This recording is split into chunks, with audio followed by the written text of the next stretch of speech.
तो बनारस घाट अपनी खूबसूरती के लिए बहुत प्रचलित है, पर घाट के किनारे कई राज लिए बैठे हैं। ये कहानी शुरू होती है बनारस के घाट के पास बने ममता निवास से, जहाँ प्रिया लाल जोड़े में ममता के घर उसकी बहू बनकर आती है।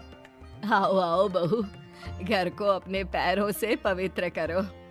ममता घर की दहलीज पार कर ही रही होती है कि अचानक एक बहुत गंदी सी बास पूरे घर में फैल जाती है।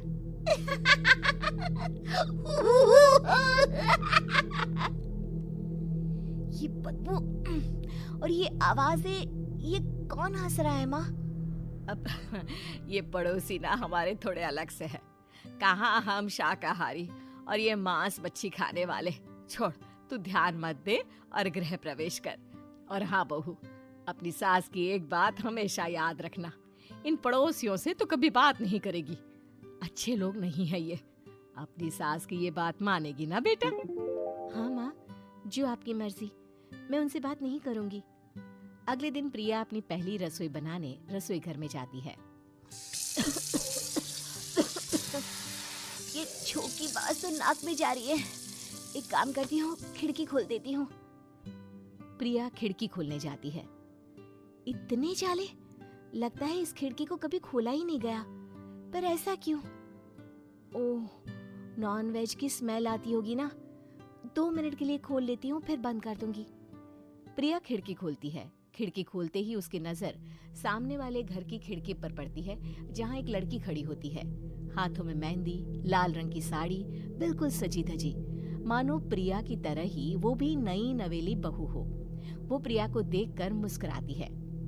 हे भगवान, माँ ने तो इनसे बात करने को मना किया था। प्रिया फौरन ही खिड़की बंद कर देती है और तवे पर चढ़े रोटी की ओर देखने लगती है, पर वहाँ रोटी न होकर मछली पड़ी होती है। ये क्या? पहली ही रसोई में इतनी बड़ी गलती। हे भगवान, अब मैं क्या करूं? प्रिया बहुत डर जाती है और फौरन रसोई की सफाई करने और फिर सभी के लिए खाना बनाने लग जाती है। जब वो सबको खाना परोसती है, सब तो ठीक है, मैं बेकार में चिंता कर रही थी। हे भगवान, ऐसे ही बस अपनी कृपा बनाए रखना। रात के वक्त जब सब सो रहे होते हैं, तब प्रिया को पायल की आवाज सुनाई देती है, जिससे उसकी आंख खुल जाती है। ये पायल की आवाज कहाँ से आ रही है? प्रिया उठकर उस आवाज के पीछे छत की सीढ़ियों तक जाती है। तभी उसे बच्चे के रोने की आवाज आती है। प्रिया छत पर जाती है तो क्या देखती है?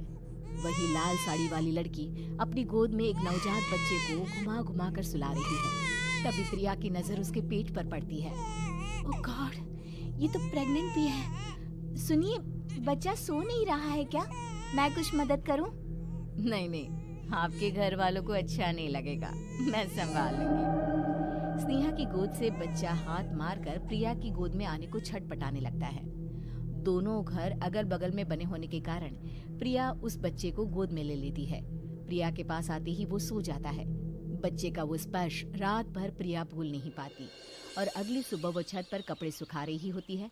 तभी उसे एक औरत इशारा करके बुलाती है।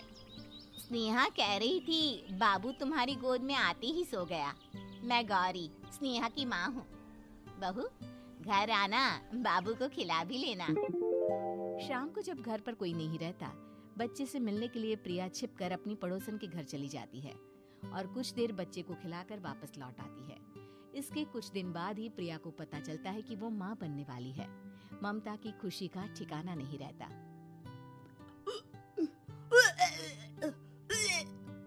माँ जी, पता नहीं क्यों उल्टी आ रही है। प्रिया भागती हुई वॉशरूम में जाती है तो हरे और लाल रंग की उल्टी करती है। उस उल्टी में से कीड़े निकलते हैं। ये क्या? खून और ये कीड़े! माँ! माँ! प्रिया की आवाज सुनकर ममता दौड़ कर आती है, पर बेसिन में कुछ नहीं होता। प्रिया हक्की बक्की रह जाती है।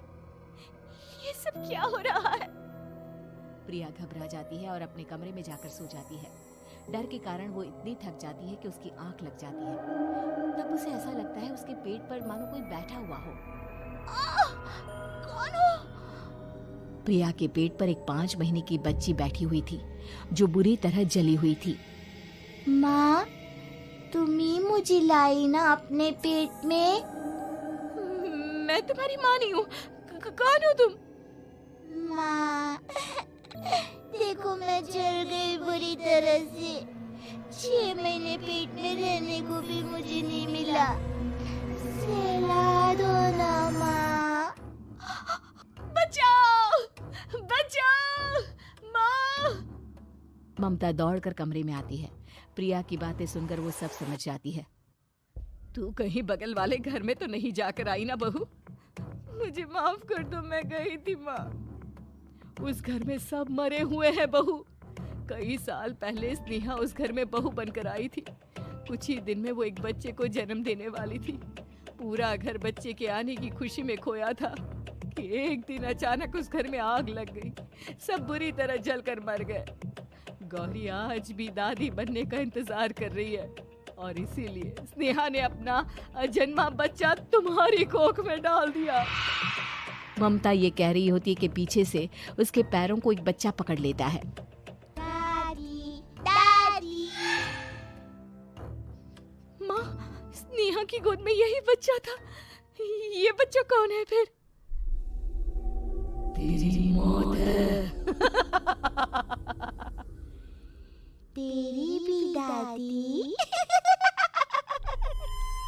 जिस चीज का ममता को डर था वही हो गया।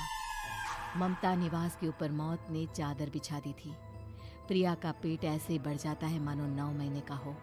2 हाथ उसके पेट से बाहर निकलते हैं। बहू, संतोष को फोन कर, किसी पंडित जी को बुला बहू। प्रिया का पति भागता हुआ घर आता है। ये तो होना ही था माँ। तेरा पाप तेरे सामने आ गया तो तू सह नहीं पा रही है। स्नेहा घर में आग लगी नहीं थी, माँ ने लगाई थी, प्रॉपर्टी की लालच में। और वो बच्चा मेरी पहली पत्नी का बच्चा है, मेरा बेटा, जो कि उस आग की चपेट का शिकार हो गया था। मैंने तुमसे ये सब माँ के कहने पर छुपाया था। मुझे माफ कर दो प्रिया। तुम अगर चाहो तो यहाँ से जा सकती हो। मैं तुम्हें किसी भी बंधन में रखना नहीं चाहता। मेरी शादी हुई है आपसे, मैं आपको छोड़ नहीं सकती, पर उससे पहले हमें स्नेहा, उसकी माँ और बच्चे की आत्मा की शांति करवानी होगी। संतोष और ममता गौरी के घर जाते हैं। अंदर सब कुछ जला हुआ होता है। जमीन पर जली हुई लाशें बिखरी हुई थी। ममता रो रो कर अपनी करने की माफी गौरी से मांगती है। प्रिया स्नेहा के घर वालों का अंतिम संस्कार करवा देती है और ममता निवास फिर से आत्माओं के साए से मुक्त हो जाता है।